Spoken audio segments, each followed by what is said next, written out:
Good morning, everyone. My name is Nas. Today we are talking about cataract, and we have a very respectful doctor Sandeep Chaurasia from Radiant Eye Hospital in Ujjain. He will tell us what is cataract and what's the symptom of it. So please tell us, sir, what is cataract? जैसा कि सभी लोग जानते होंगे, जी cataract को जो है आम चलन की भाषा में मोतियाबिंद कहा जाता है। जी जी जी मोतियाबिंद एक एजिंग चेंजेस है। अपनी आंखों के अंदर जो नेचुरल लेंस होता है उसमें उम्र की वजह से जो उम्र दराज जो बदलाव आते हैं Yes, sir. उसमें वो धुंधला पड़ने लग जाता जी जी है, जी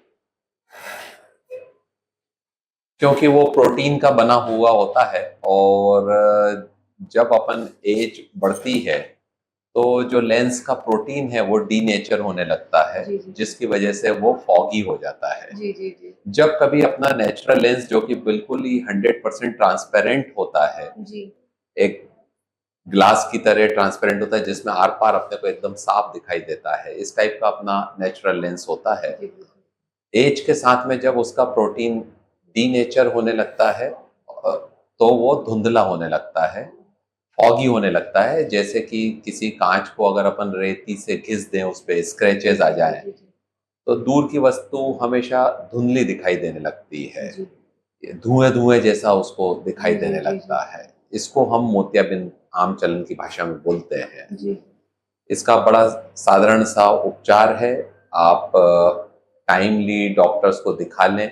जब आप चश्मे का नंबर चेक कराने जाते हैं ये सोच करके कि मुझे धुंधला दिखाई दे रहा है, हो सकता है मेरे को चश्मे का नंबर चेंज हुआ हो, जी जी तो डॉक्टर अपने इक्विपमेंट पे देख करके ये बताते हैं कि आपका जो नेचुरल लेंस है वो फॉगी हो गया है, जी जी जिसको कि हम मोतियाबिंद बोलते हैं। जी उसमें हम सिंपल, आजकल जो सबसे आम चलन की भाषा में उसको लेजर बोलते जी हैं, जी जी और हमारी टर्म में उसको फेको इमल्सिफिकेशन जी या माइक्रो इंसिजनल कैटरेक्ट सर्जरी बोलते हैं।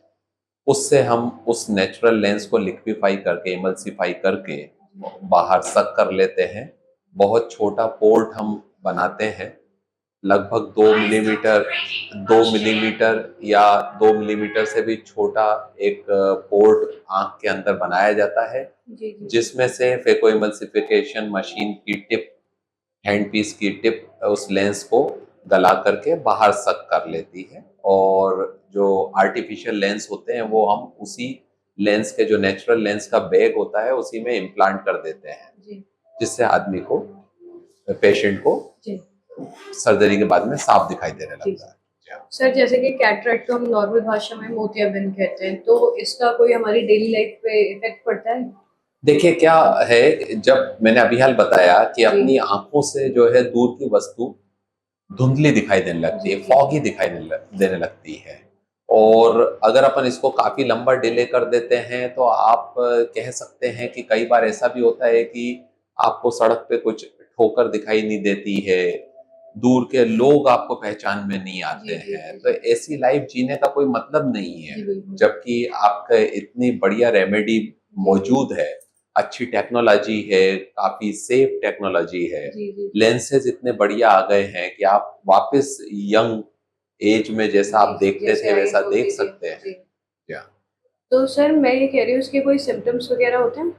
सबसे बड़ा सिम्टम्स वही है कि वो व्यक्ति शुरू से ही बोलता हुआ आएगा कि मुझे दूर की वस्तु धुएं धुएं जैसी दिखती है, बादल जैसी जी दिखती है, या कांच के ऊपर जैसा फॉग जमा हो जाता है, धुंध जी जमा हो जाती है, ऐसा दिखाई देने लगता है। जी ये सबसे बड़ा उसका कंप्लेंट लेकर के पेशेंट्स आते हैं। जी और जब हम मशीन पे देखते हैं तो वो लेंस उस पर क्लियरली विजिबल रहता है कि वो क्रिस्टल क्लियर लेंस ना होकर के, ट्रांसपेरेंट ना होकर के वो धुंधला हो गया है। तो बेसिकली कैटरेक्ट की वजह से क्या कोई भी पर्सन जिसे हो गया है वो इन फ्यूचर ब्लाइंड हो सकता है? बिल्कुल भी नहीं हो सकता, अगर वो वेल इन टाइम उसको सर्जरी करा करके लेंस को एक्सचेंज करा ले। और इन केस वो नहीं कराता है तो उसे ये चीज तो फेस करनी पड़ सकती उसको आगे जा करके, अगर वो बहुत ज्यादा मोतियाबिंद को पका लेता है, जिसको हाइपर मैच्योर कैटरेक्ट कहते है। जी हैं, जी जी जी उसके बाद में जाके कई बार वो लेंस जो है हाइपर मैच्योर के बाद में भी अगर वो उसको डिले करता है तो वो लेंस का जो प्रोटीन है वो लीक कर जाता है, उसके कैप्सूल में से बाहर आ जाता है जी और वो उसकी वजह से कांचबिंद बन जाता है, जिसको ग्लौकोमा बोलते हैं। लोग हाँ, और अगर ग्लौकोमा में चूंकि आई बॉल का प्रेशर बहुत ज्यादा शूट करता है जी तो पेशेंट को काफी प्रॉब्लम होती है, पेन होता है और सीवियर पेन वाली कंडीशन में वो आता है। जी अगर वेल इन टाइम तब भी सर्जरी कर दें तो विजन रिस्टोर किया जा सकता है। अगर जी उसको और थोड़ा कुछ दिन तक फर्दर डिले कर दें और प्रेशर को कंट्रोल ना करें, जी आंखों के प्रेशर को अगर नॉर्मल ना रखें, जी तो वो ऑप्टिक नर्व जिससे कि हमको मेनली दिखाई देता है वो डेड हो जाती है जी और उसकी वजह से वो हमेशा के लिए ब्लाइंड हो सकता है। तो सर ये प्रिवेंटेड होता है कि नहीं होता है? कैटरेक्ट तो 100% प्रिवेंटेबल है तो अगर जैसे वेल इन टाइम सर्जरी करा ले वो। तो जैसे आप बोल रहे हैं इसकी सर्जरी होती है, बेसिकली इसका कोई मेडिसिन नहीं है, सर्जरी होती है। सर्जरी ही एकमात्र उपचार तो है इसका। सर्जरी के कोई साइड इफेक्ट्स तो नहीं होता? देखिए, इस दुनिया की ऐसी कोई सर्जरी नहीं है जिसमें कोई कॉम्प्लिकेशन ना हो। जी जी कॉम्प्लिकेशन किसी भी सर्जरी में हो सकते हैं, जी पर अगर सर्जन अच्छे हैं, मशीन्स अच्छी हैं, इक्विपमेंट्स अच्छे हैं तो 99% सेफ अच्छा, सर्जरी। इसका सक्सेसफुल रेट 99% रहता है। 99%। और सर जैसे इंडिया के अंदर सर्जरी को लेके बहुत ज़्यादा मिसकंसेप्शन है लोगों के अंदर, तो जैसे कि अगर सर्जरी करा भी लिया तो दोबारा होने के चांसेस होते हैं क्या? मोतियाबिंद कभी भी अगर एक बार आर्टिफिशियल लेंस जी डल जी गया जी जी तो उसके बाद फिर कभी मोतियाबिंद वापस नहीं दोबारा होता चांसेस नहीं होते होने है। के। इतने बढ़िया लेंसेज अवेलेबल हैं कि अब वो कभी भी खराब नहीं होते। तो उसके बाद डेली लाइफ में कोई असर तो नहीं पड़ता? कोई कोई प्रॉब्लम नहीं होती है। और सर जैसे आपने बताया आजकल बहुत ज़्यादा एडवांस चीज़ें आ गई हैं इसको लेकर के, इनके ट्रीटमेंट को लेकर के, आप थोड़ा उसके बारे में बताएंगे?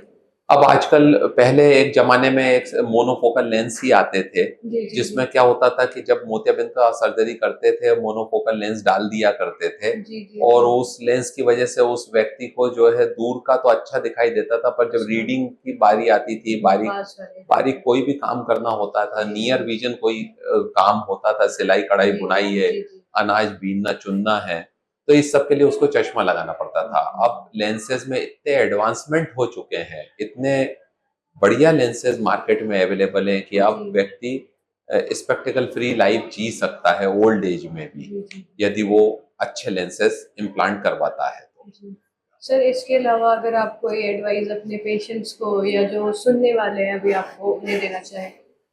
मैं एक ही बात कहूंगा कि अपने देश में जो है थोड़ा सा इग्नोर करते हैं ओल्ड एज में, जब आपको धुंधला दिखाई देता है तो आप उसको लाइटली ना लें। ये ना समझे कि सिर्फ चश्मे का नंबर होगा। कोई आपको आपको मोतियाबिंद भी हो सकता है, कांचबिंद भी हो सकता है। अगर शक्कर की प्रॉब्लम है, डायबिटीज की प्रॉब्लम है, तो आपको रेटिना की कोई प्रॉब्लम हो सकती है। तो रेगुलर चेकअप बहुत जरूरी है और अगर वेल इन टाइम आप सतर्क हो जाते हैं, प्रॉपर ट्रीटमेंट ले लेते हैं, तो आपका विजन कभी भी जाता नहीं। तो ये एज पे तो डिपेंड नहीं करता ना, ये किसी को भी हो सकता है?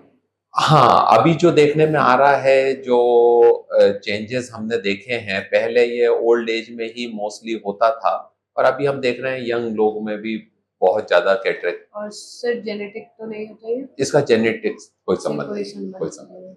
So thank you so much sir, आपने थैंक इतना यू, थैंक हमें यू। बताया, अवेयर करा लोगों में, क्योंकि लोगों को ऐसे ही लगता है जैसे आपने बताया ना, थोड़ा भी होता है तो खुद से ही लोकल से जाके चश्मा वगैरह ले लेते हैं और ले लेते चेकअप हैं नहीं कराते हैं उस, अपना। हाँ जी, हाँ जी, हाँ जी, जी, हाँ, तो कई बार वो धीरे धीरे वो चीजें बहुत ज्यादा बढ़ बढ़ जाती जाती हैं है फिर। और फिर वो क्योर नहीं कर पाते हाँ हैं। जी हाँ जी जी हाँ, जी बिल्कुल। हाँ। तो आपने इस चीज के बारे में लोगों को अवेयर करा, उसके लिए so thank you so much. Thank you और नाज, आप इधर थैंक यू, आए, thank you, thank you so much.